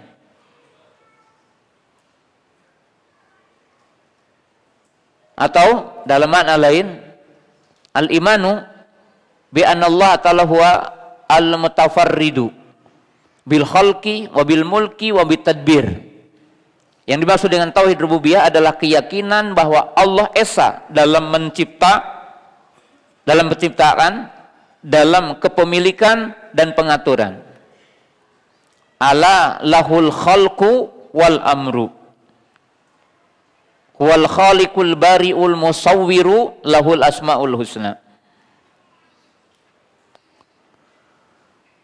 Jadi keyakinan bahwa Allah esa dalam mencipta, artinya tidak ada sekutu bagi Allah dalam menciptakan alam semesta dan seisinya, pemilikan, pengaturan. Kedua adalah tauhid uluhiyah, ifradullahi bi'af'alil ibad atau ifradullahi bil ibadah. Tauhid uluhiyah adalah mengesahkan Allah dengan perbuatan hambanya, atau dalam definisi lain mengesahkan Allah dengan ibadah. Itu namanya tauhid uluhiyah. Sedangkan tauhid yang ketiga adalah tauhid asma dan sifat, yakni al-imanu bi anna lillahi asma'an wa sifatin taliqu bi jalalihi wa 'azamatihi laisa kamitslihi syai'un wa huwas samiul basir. Yaitu beriman bahwa Allah punya nama dan Allah punya sifat. Dan kita meyakini nama dan sifat Allah sesuai dengan keagungan dan kebesaran Allah. Tidak ada yang menyerupai sifat Allah, dan tidak ada makhluk yang menandingi sifat Allah. Laisa kamitslihi syai'un. Nah, ini 3 tauhid. Yang dibahas dalam kitab ini adalah bagian ketiga, karena bagian pertama dan kedua tidak dibahas dalam kitab ini. Itu tentang tauhid rububiyah, uluhiyahnya tidak dibahas dalam kitab ini. Karena di awal tidak ada penyimpangan dalam tauhid rububiyah dan tidak ada penyimpangan dalam tauhid uluhiyah. Jadi yang menjadikan kuburan sebagai tempat ibadah belum ada di masa awal, di masa-masa Imam Muzani. Tapi telah terjadi penyimpangan dalam sejumlah akidah. Salah satunya akidah tentang nama dan sifat Allah. Ya. Kita kasih global itu satu, tauhid ada 3. Kedua, mukadimah dari bahasan ini, bahwa dalam masalah akidah asma dan sifat itu telah terjadi penyimpangan. Dan awal penyimpangan dalam akidah asma dan sifat itu berawal ketika sejumlah kitab-kitab Aristoteles, kitab-kitab falasifah itu diterjemahkan ke bahasa Indonesia, bahasa Arab. Di mana kaum ahlul kalam, kaum falasifah, atau dikatakan juga sufastoiyun, kaum safsatoh, adalah generasi manusia yang mereka membahas tentang ilmu-ilmu dunia, alam, kesehatan, kedokteran, yang berkaitan dengan sejenis matematika dan itu. Dan mereka meletakkan kaidah-kaidahnya. Tapi bersama itu, mereka membicarakan yang di luar alam, dalam arti membicarakan tentang Allah dengan falsafah. Dengan falsafah. Maka muncullah 2 sekte besar tentang nama dan sifat, artinya 2 sekte yang besar yang menyimpang tentang nama dan sifat-sifat Allah. Yaitu 2 sekte itu dikenal dengan musyabihah, mumasilah, mu'attilah. Jadi ada 2 kelompok besar. Kelompok yang pertama dikenal dengan mumasilah atau musyabihah. Alladzina ghalau fi isbati sifatillah. Yaitu orang-orang yang gulu dalam menetapkan sifat Allah, di mana mereka menetapkan sifat Allah dengan menyerupakan dengan sifat makhluknya. Gulu. Dan semuanya dari Yahudi. Ketika orang-orang Yahudi mengatakan yadullahi maglulah, innallaha faqirun, di mana orang-orang Yahudi mensifati Allah dengan sifat makhluk yang kurang. Mereka mengatakan tangan Allah terbelenggu. Mereka mengatakan Allah itu fakir. Maka dijawab bal yadahu mabsutatan ghaniyun hamid. Ini musyabihah mumatsilah. Kemudian setelah itu muncullah mu'attilah, ahlu ta'til. Ahlu ta'til, at-ta'til bimana tafrid, bimana al-ingkar. Dikatakan bi'rul mu'attil, yakni bi'run ma fihil ma', artinya mengkosongkan. Makna yang sederhana ta'til adalah mengkosongkan. Ahlu ta'til ini ada 3 kelompok besar. Kelompok yang pertama mengingkari nama dan sifat Allah secara mutlak. Jadi tidak mengimani dan tidak menetapkan nama Allah ya, secara mutlak. Mereka mengingkari nama-nama Allah. Dan mengingkari juga sifat-sifat Allah. Tapi apa yang mereka pahami sama. Syubhatuhum tashbih. Sebagaimana kita akan jelaskan nanti dengan pelan-pelan ya. Yaitu kaum yang mengingkari nama Allah secara mutlak, mengingkari sifat Allah secara mutlak. Kenapa? Karena mereka mengatakan kalau mengatakan Allah itu ada nama, maka sama dengan makhluk. Kalau Allah punya sifat, maka Allah berarti sama dengan makhluk. Maka dengan itu mereka menafikan semua nama Allah dan sifat Allah. Dan ini dikenal dengan kaum Jahmiyah. Walaupun Jahmiyah ini bertingkat-tingkat. Ya, kaum Jahmiyah. Siapa tokohnya? Berawal dari Ja'ad ibnu Dirham. Jadi Ja'ad ibnu Dirham As-Samarqandi, dia seorang Yahudi. Kemudian diikuti oleh seseorang namanya Jaham bin Safwan As-Samarqandi. Dia penerus dari Ja'ad ibnu Dirham, tapi lebih terkenal dia karena dia yang menyebarkan fitnah, kesesatan tentang pengingkaran kepada nama-nama Allah dan sifat Allah. Kemudian yang kedua adalah ia menetapkan nama Allah tapi mengingkari sifat. Jadi mengimani nama, menetapkan nama tapi tidak menetapkan sifat. Siapa mereka? Mu'tazilah, pengikut Wasil ibnu Atha Bishr al-Mirisi.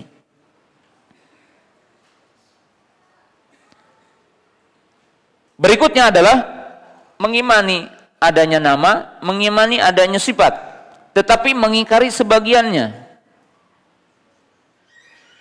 Di antaranya adalah sifat ikhtiyariyah dan sifat khobariyah. Sifat ikhtiyariyah ini seperti apa? Seperti sifat ghadab, sifat maji, sifat ridha, sifat istiwa.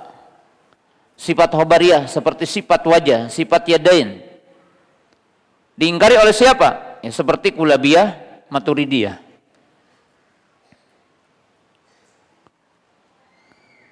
Nah, Imam Muzani rahimahullah ta'ala ingin menyampaikan, beliau yang bermadhab Syafi'i, muridnya Imam Syafi'i. Muridnya Imam Syafi'i dan orang yang paling dekat dengan Imam Syafi'i dan orang yang paling tahu dengan madhab Imam Syafi'i. Maka beliau memulai dengan penyebutan nama dan sifat. Nah, kita kembali sedikit kepada ucapan Imam Muzani rahimahullah ta'ala tadi. Beliau mengatakan apa? An uwaddiha laka minas sunnati amran tubassiru nafsaka anit tamassuki bihi wa tadra'u bihi anka syubhal aqwili wa zaygu muhdatsatid dhalin. Beliau ingin meletakkan satu manhaj memahami akidah, meletakkan manhaj tentang akidah, meletakkan tentang keyakinan yang bisa membentengi dari semua syubhat. Kenapa? Teman-teman yang dimuliakan Allah Ta'ala, para ulama kita mengatakan, ini penting untuk dipahami, kullama tamassaka al-abdu bil haqqi wa salaka tariqa hadi Nabi sallam yunazi'u salasatun. Setiap orang yang berpegang teguh dengan kebenaran, setiap orang yang berpegang teguh dengan sunnah Nabi, dengan hak, maka ia akan berseteru dengan 3 kekuatan. Jadi antum akan punya 3 musuh. Yang antum, yang kita tidak akan selamat dari penyimpangan kecuali mampu melawan 3 kekuatan ini. 1, syayatinul jinni. 2, syayatinul insi. Yang ketiga, al-hawa, hawaun nafas, hawa nafsu yang ada dalam diri kita. Lihat Dalam surah Al-An'am ayat 112. Allah berfirman, "Wa kadzalika ja'alna likulli nabiyyin aduwwa syayatinal insi wal jinni yuhi ba'dhum ila ba'dzi zurufal qawli gurura." Dan demikianlah kami jadikan untuk setiap nabi musuh. Berarti nabi saja punya musuh, nah kita akan punya musuh. Siapa musuh itu? Syayatinul insi wal jinni. Syaitan jin adalah berupa was-was yang dibisikkan oleh syaitan dalam hati kita. Yuwaswisu fi sudurin nas. Iblis buat was-was tentang iman. Kalau Allah istiwa, Allah butuh tempat. Dibisikin syaitan. Berarti Allah jasad. Berarti Allah jism. Maka dikatakan orang yang menetapkan Allah istiwa itu berarti tajsim mujassimah. Yang kedua, syayatinul insi, yaitu tokoh-tokoh yang menyimpang, yang merupakan tentara-tentara iblis laknatullah. Siapa contohnya? Abdullah bin Saba. Siapa contohnya? Ja'ad ibnu Dirham. Siapa contohnya? Jaham bin Safwan. Siapa contohnya? Wasil ibnu Atta. Siapa contohnya? Misir al-Mirsi. Siapa contohnya? Banyak. Dalam sejarah. Itu yang bikin propaganda. Propaganda, penyimpangan. Syaitonul insi wal jinni. Ya. Lihat oleh antum dalam surah Al-Isra ayat 64. Wastabjiz man istata'a minhum bisautika. Silahkan gelincirkan olehmu dengan suara-suaramu. Berarti ahlu bid'ah, ahlul kalam itu akan menjadi corong-corongnya iblis. Membikin propaganda untuk menyesatkan manusia. Yang ketiga, musuh kita ini adalah apa yang ada dalam hati kita. Allah berfirman, "Innan nafsa la'amaratun bisu." Setiap jiwa manusia itu memiliki nilai kecondongan untuk melakukan maksiat dan berbagai keburukan dan berbagai penyimpangan. Jadi ada bisikan yang ada dalam hati kita. Nah, antum, kita semua pemirsa harus punya tamengnya. Tamengnya apa? Berpegang teguh pada Quran dan Sunnah manhaj salafus saleh dan duduk dengan ahlul ilmi. Duduk dengan orang yang berilmu, yang memiliki kompetensi, kehandalan dalam ilmu, yang bisa menjawab semua penyimpangan.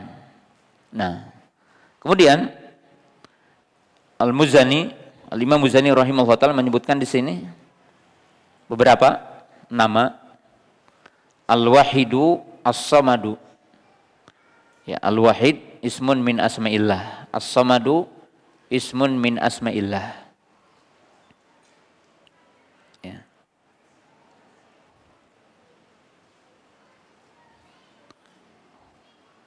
Sebagai pelajaran terakhir,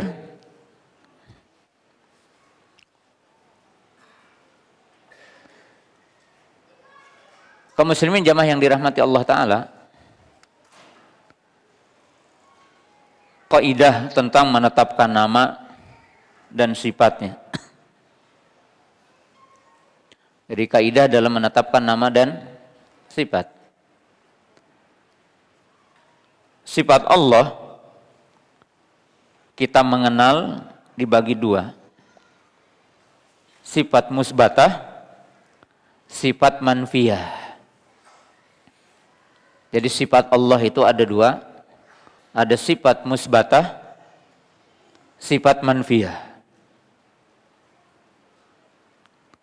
Bagaimana kita membedakan sifat musbatah dengan sifat manfiyah? Kaidahnya ada dua, artinya pahami dari dua sisi. Sifat musbatah adalah semua sifat yang sempurna. Jadi semua sifat yang sempurna berarti sifat musbatah. Sifat manfiyah adalah semua sifat yang kurang.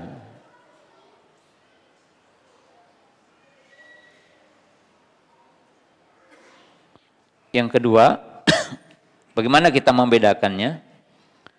Sifat musbatah adalah semua sifat yang Allah Ta'ala telah tetapkan di dalam Quran baginya, dan telah ditetapkan oleh Nabi SAW baginya di dalam sunnah.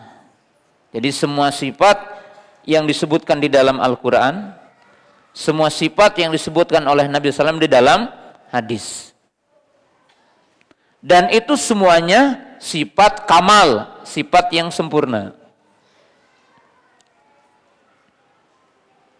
Sifat manfiyah adalah semua sifat yang dinafikan atau ditiadakan oleh Allah di dalam Al-Quran dan oleh Nabi SAW di dalam sunnahnya. Dan semuanya adalah sifat nakas, sifat kurang.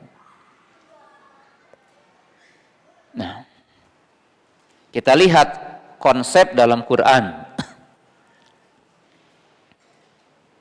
Untuk kita melihat konsep penetapan nama dan sifat Allah ataupun penetapan sifat Allah dalam Quran, baca aja untuk sementara 2 dalil dalam Quran. 1 ayat kursi, 2 surah Al-Ikhlas.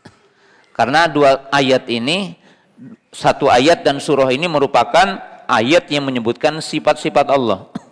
Lihat. Allahu la ilaha illahu al-hayyu al-qayyum. Ini sifat musbatah. La ta'khuduhu sinatun wala naum. Ini sifat manfiyah. Ini contoh ya. Allah menyebutkan 2 nama, al-hayyu al-qayyum, sifatul hayat. Ini hayatun kamilah, la yusbak bi'adamin wa la yalhaqu bizawalin. Sifat Allah sifat hayat, artinya Allah disifati dengan hidup, dan hidup Allah hidup yang sempurna, yang tidak diawali dengan tidak ada, yang tidak diakhiri dengan tidak ada. Yang dinamakan Allah itu tidak fana, Allah itu baqa, wa yabqa wajhu rabbika dzul jalali wal ikram. Kemudian Allah mensifati dengan qayyumiyah, atau namanya al-qayyum, sifatnya qayyumiyah, atau dalam makna qaimun binafsihi. Allah itu berdiri sendiri. Allah tidak butuh dengan makhluknya. Maka ini adalah hayatun kamilah, sifat yang sempurna. Hayat kamilah. Kemudian Allah menafikan 2 sifat. Apa? Sinnah wa naum. Bagi manusia, ngantuk, tidur sempurna, kecuali dalam kajian. Jadi ngantuk dan tidur, kalau antum tidak bisa tidur, harus ke dokter, berobat. Tapi kalau ngantuk lagi ngaji, lagi taklim, harus ke dokter juga. Jangan-jangan punya apa ini di tenggorokan? Amandel.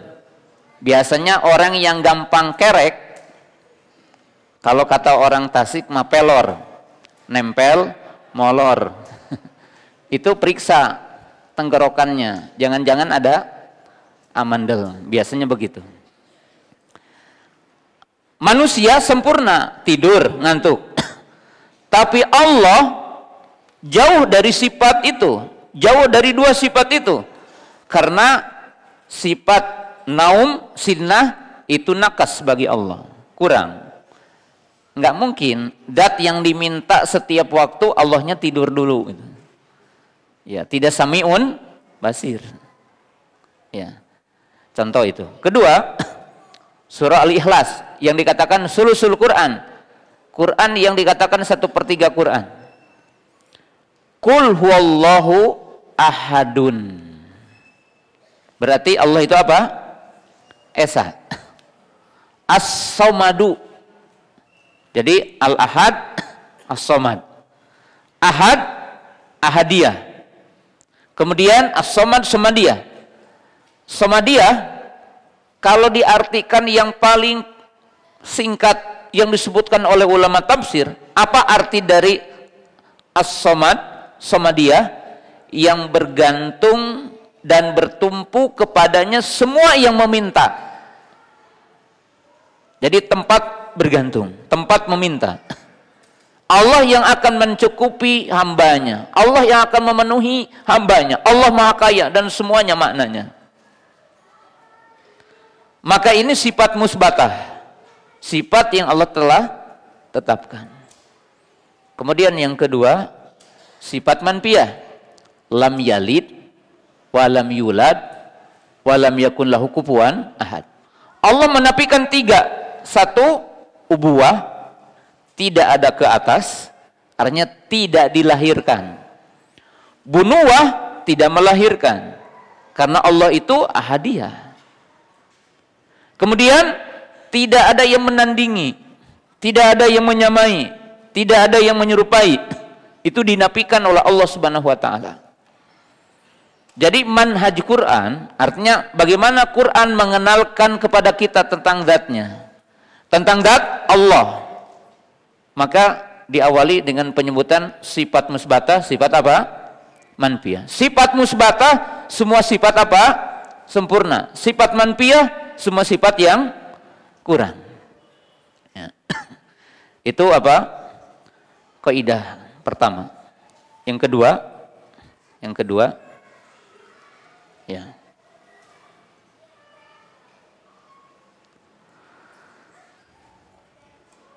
Para ulama mengenalkan kaidah menetapkan nama, sifat dan mengkhabarkan Allah. Jadi antum harus tahu babu dzikril asma, babu dzikri sifat, babul khobar. Sehingga kita akan memahami nama-nama ini. Ketika kita mengenalkan atau menyebutkan tentang Allah, maka Allah disebutkan dalam Quran pertama menyebutkan nama-namanya. Jadi Allah memperkenalkan kepada kita siapa? Nama-namanya. Ya. Yang kedua, Allah menyebutkan apa? Sifat-sifatnya. Nah, yang ketiga, ulama mengatakan mengkhabarkan Allah, menghabarkan tentang Allah. Kalimat-kalimat yang dinisbatkan kepada Allah, yang itu ada dalam lisan kaum muslimin, tidak lepas dari tiga itu. Bab penyebutan nama, bab penyebutan sifat Allah, bab menghabarkan tentang Allah.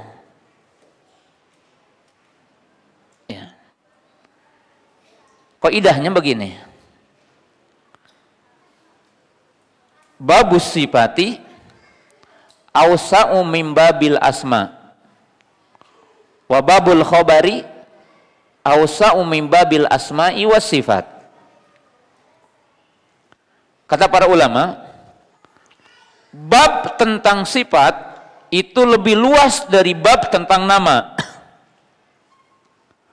Bab tentang menghabarkan Allah lebih luas dari bab penyebutan tentang nama dan penyebutan tentang sifat. Kira-kira paham nggak ya? Hah? Insya Allah paham ya. Kita jelaskan dengan semudah mungkin insya Allah. Jadi kalau antum bicara tentang Allah, imam menyebutkan nama, imam menyebutkan sifatnya, atau sekedar menghabarkan tentang Allah. Kata para ulama, bab nama, bab sifat lebih luas dari bab nama. Kenapa? Karena setiap nama Allah mengandung sifat. Tapi tidak setiap sifat menunjukkan nama. Jadi kalau kita katakan begini, nama Allah 99 umpama. Berarti otomatis 99 sifat. Karena setiap nama mengandung sifat. Karena tidak mungkin nama untuk Allah tidak mengandung sifat.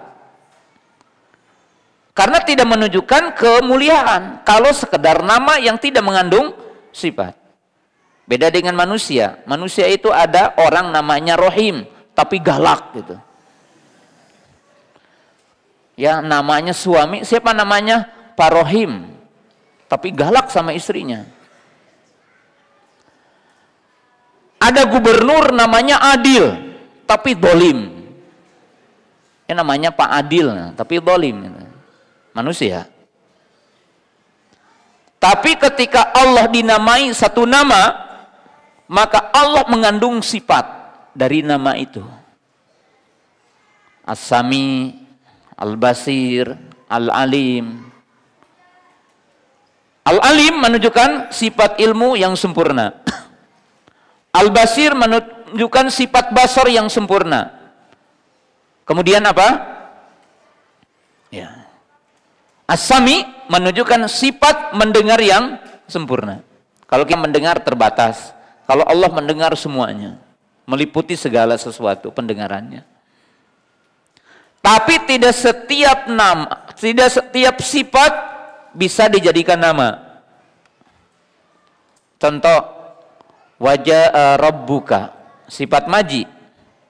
Tapi tidak boleh kita menamai Allah Al-Ja'i. Wa ghadiballah, Allah disifati dengan sifat ghadab, sifat murka. Tidak boleh kita menamai Allah Al-Ghadib. Al-Ghadib, dat yang suka murka. Enggak. Jadi tidak setiap sifat menunjukkan kepada nama, tapi setiap nama mengandung sifat. Maka sifat Allah tidak terbatas dengan sifat 20. Karena dari 99 nama saja berarti mengandung 99 sifat. Karena setiap nama mengandung sifat. Nah, yang ketiga babul khobar, mengkhobarkan Allah. Mengkhobarkan Allah tidak sesempit menetapkan nama dan sifat. Karena untuk menetapkan nama dan sifat itu mesti ada dalilnya dari Quran atau Sunnah. Tapi kalau menghabarkan Allah, syaratnya kata para ulama hanya satu, yaitu tidak mengandung sifat kurang. Contoh, hal Allahu maujudun, kita katakan Allahu maujud. Hal Allahu syai'un, apakah Allah itu syai'? Ya, syai'. Tapi al-wujud bukan nama Allah. Asy-syai' bukan nama Allah. Maka kita tidak boleh mengatakan yal wujud, yal maujud. Tapi apa? Ya Allah, ya Rahman, ya Rahim, ya Sami, ya Basir, ya Aziz, ya Ghafur. Karena al-wujud bukan nama atau sifat Allah. Itu namanya mengkhobarkan tentang Allah. Apakah Allah ada? Ada. Wujud, syai'. Ya. Nah, di sini kita lihat qala al-wahidu as-samad. Ini dua nama. Kemudian as-sami'u al-basiru, al-alimu al-khabiru, al-mani'u ar-rafi'u. Kaum muslimin, al-mani bukan nama Allah. Karena tidak ada dalil dalam Quran ataupun Sunnah yang menunjukkan al-mani'u ismun min asma'illah. Maka kata para ulama, Imam Muzani ini menetapkan khobar, bukan isbatul asma, bukan menetapkan nama. Nah, sebagai penutupnya, sekedar aja, bagaimana kita menetapkan sifat Allah. Sifat Allah bisa diketahui bahwa itu sebagai sifat Allah dengan tiga hal. Jadi dalilnya cari dari tiga hal untuk menetapkan sifat Allah. Pertama, semua dalil yang menunjukkan nama Allah, dengan otomatis kita juga menetapkan sifat Allah. Saya kasih contoh namanya 5. Ya, As-Sami, Al-Basir, Al-Alim, Ar-Rahman, Ar-Razak. Ini 5 nama Allah. Plus menetapkan 5 sifat. Yaitu sifat sam'u, sifat basar, sifat ilmu, sifat rahmah, sifat ar-rizku. Ini sifatnya. Yang kedua, dari semua ayat yang secara spesifik menyebutkan sifat, seperti dul quwwati al-quwwah, dur rahmah.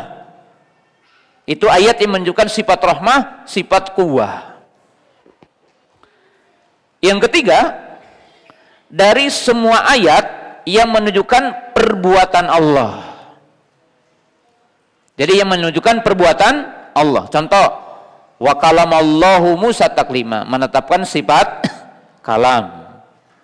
Wa ghadiballah, menetapkan sifat ghadab. Radiyallah, menetapkan sifat ridha.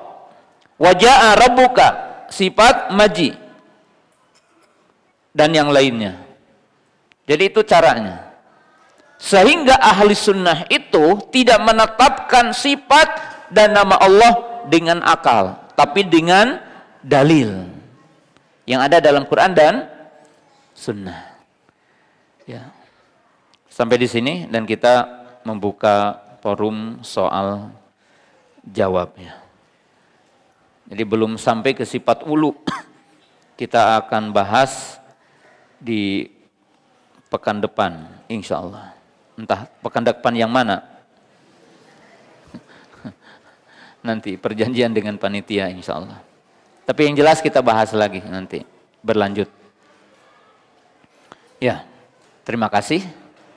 Subhanakallahumma bihamdika, asyhadu an la ilaha illa anta, astaghfiruka wa atubu ilaik.